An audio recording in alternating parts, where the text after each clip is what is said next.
সব খেলার সেরা বাঙালির তুমি ফুটবল। নমস্কার, ফুটবল আড্ডা চ্যানেলে আপনাদের স্বাগত। আজকে আলোচনা করব ফুটবলের 16 নম্বর রুল নিয়ে, মানে ফিফার রুল নাম্বার 16। সেটা হচ্ছে গোল কিক। আর আমরা জানি যে ফুটবল একটা আয়তাকার ক্ষেত্র, মানে রেক্ট্যাঙ্গুলার এরিয়ার মধ্যে খেলা হয়। তাতে দৈর্ঘ্য বরাবর দুটো সীমানা থাকে এবং প্রস্থ বরাবর দুটো সীমানা থাকে। তো এই দৈর্ঘ্য প্রস্থের যে সীমানা আছে এর মধ্যে কিন্তু ফুটবল খেলাটা হয়। প্রস্থ বরাবর যে সীমানাটা থাকে দুদিকে, তার মধ্যেই দেখবেন, আমি একটু পরে ছবিতে দেখাবো, তার মধ্যেই দেখবেন গোল পোস্ট দুটো থাকে। তো যখন কোনো দল অ্যাটাক করছে, অপোনেন্ট টিমের গোলের কাছে গেছে, এবার যদি কোনো কারণে বলটা গোল লাইন অতিক্রম করে বাইরে চলে যায় এবং যাবার সময় শেষ টাচটা যদি অ্যাটাকিং টিমের হয়, তাহলে কিন্তু রেফারি গোল কিকের নির্দেশ দেয়। মানে খেলাটা আবার যখন শুরু হবে তখন গোল কিক দিয়ে স্টার্ট হবে।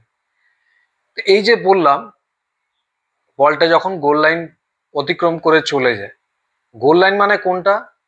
দুটো বার পোস্টের ভেতরে যে অংশটা আছে সেটার মধ্যে দিয়ে গেলে তো গোল হয়ে যাবে, সেটা নয়, তার বাইরে দিয়ে যদি বলটা জমি ঘেঁষে হোক বা এয়ারে হোক, যেভাবেই হোক, যদি বলটা বেরিয়ে যায় এবং যাবার আগে শেষ টাচটা যদি অ্যাটাকিং টিমের কোনো খেলোয়াড়ের থেকে হয়ে বাইরে যায়, মানে টাচ হয়ে বাইরে যায়, তাহলে কিন্তু গোল কিক দেয়।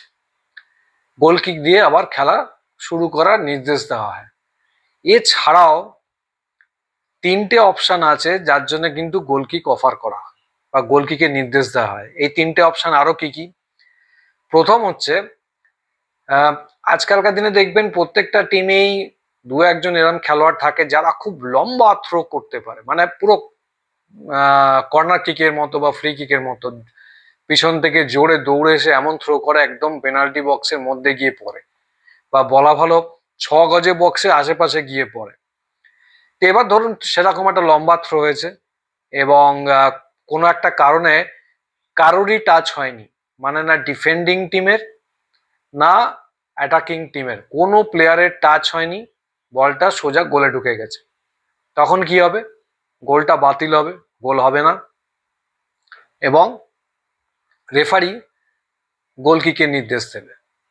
এটা একটা। এবার ধরুন কোনো কারণে পেনাল্টি বক্সের বাইরে থেকে অ্যাটাকিং টিম একটা ইনডাইরেক্ট ফ্রি কিক পেয়েছে। তো ইনডাইরেক্ট ফ্রি কিক পেয়েছে, কিন্তু বলটা যখন শটটা নিয়েছে ধরুন সরাসরি গোলের মধ্যে ঢুকে গেছে, তার মানে দ্বিতীয় কারুর টাচ হয়নি। যখন ফ্রি কিকটা করে খেলা শুরু করছে তখন আর কারুর টাচ হয়নি, ওই যে বলটা মারলো সোজা গোলে ঢুকে গেছে। এক্ষেত্রেও কিন্তু গোল বাতিল হবে এবং গোল কিকের নির্দেশ দেওয়া হবে। আর একটা পয়েন্ট, লাস্ট পয়েন্ট, সেটা হচ্ছে ধরুন কোনো একটা কারণে হয়তো খেলা বন্ধ ছিল, চোট বা ইনজুরি বা আর কোনো কারণে, এবার এই বলটা ড্রপ দিয়ে যে রেফারি খেলা শুরু করে, এবার ধরুন ড্রপ দেওয়ার পরে কারোরই টাচ হলো না, মানে না ডিফেন্ডিং টিমের না অ্যাটাকিং টিমের কারোরই টাচ হলো না, বলটা সোজা গোলে ঢুকে গেল, তাহলেও কিন্তু গোল বাতিল হবে এবং রেফারি বলবে যে গোল কিক করে খেলা শুরু করো। এবার গোল কিক কোন জায়গাটা থেকে নেওয়া হয় আমি ছবিতে আবার আপনাদেরকে দেখাচ্ছি, দেখুন। সেটা হচ্ছে যে গোল পোস্টের একদম সামনেই 6 গজের যে বক্সটা থাকে, সেই বক্সটার কোনো একটা সাইড থেকে বলটাকে বসিয়ে হয় গোলকিপার বা ডিফেন্ডিং টিমের যারা ডিফেন্স করছে সেই ডিফেন্ডিং টিমের কোনো একটি প্লেয়ার শট মেরে খেলা শুরু করে।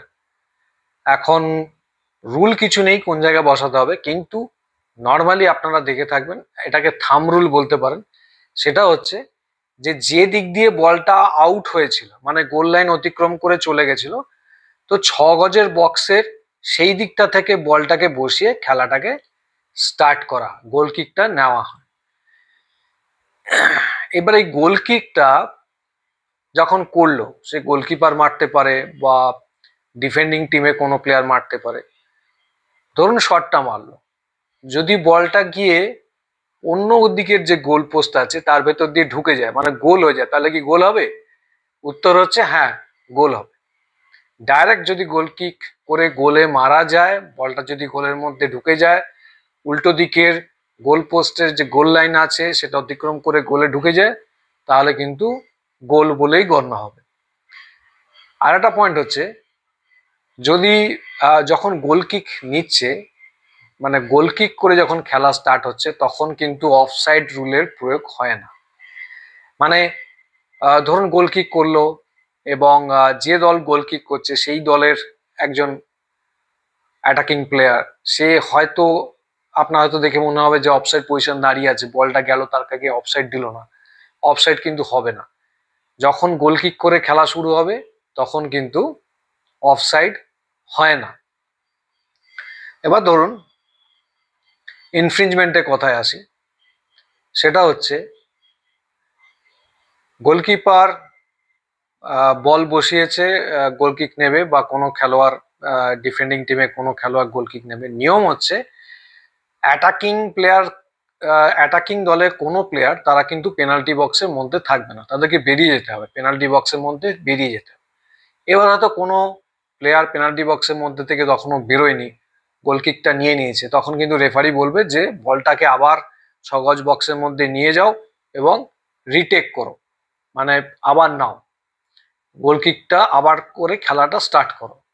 এবার যদি এরম দেখা যায় যে অ্যাটাকিং দলের কোনো খেলোয়াড় বারবার পেনাল্টি বক্সের মধ্যে ইচ্ছা করে থেকে যাচ্ছে এবং গোল কিক নেওয়ার সাথে সাথে সেটাকে আটকাবার চেষ্টা করছে, তাহলে কিন্তু রেফারি তাকে ইয়েলো কার্ড দেখাবে, তাকে কশান করবে এবং আবার রিটেক করতে বলবে, রিটেক মানে গোল কিক আবার নিতে বলে খেলাটাকে স্টার্ট করবে।